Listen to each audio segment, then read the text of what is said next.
Mwongeye kwirirwaho nshuti aho muherereye hose bavandimwe banjye nkunda. Uyu munsi rero ndagira ngo mbereke ikinyobwa mfata buri gitondo kimfasha cyane kugabanya ibiro ndetse no gukesha uruhu. Iki kinyobwa rero wagifata buri munsi uko ubyutse ukagikora nka breakfast yawe. Kigufasha gukuramo imyanda yose ibiri mu mubiri mu gihe tuba twiriwe turya ibiryo bitandukanye. Buri gitondo rero ugiye ukora iki kinyobwa, kirabizi iyo turyamye akenshi umubiri wacu uburushye urimo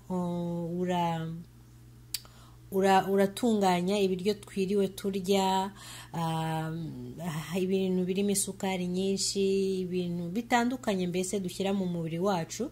Ni byiza rero kubyuka mu gitondo ufata ikinyobwa nk'iki ngiki kugira ngo kigufashe kugira umunsi mwiza. Ntabatindiye rero ndagira ngo mbereke ibyo nifashisha buri munsi.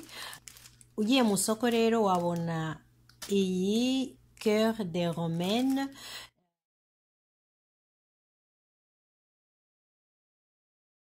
Turaza kwifashisha ni organic baby spinach, ziba zogejwe zatunganyijwe, so icyo nsabwa gusa ni uguhita nzikoresha.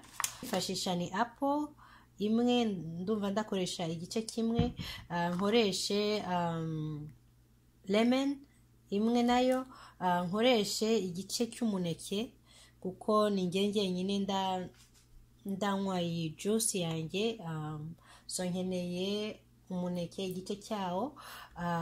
Ku bantu b'abamama bonsa cyangwa se batwite ntago wemerewe gushyiramo tangawuzi.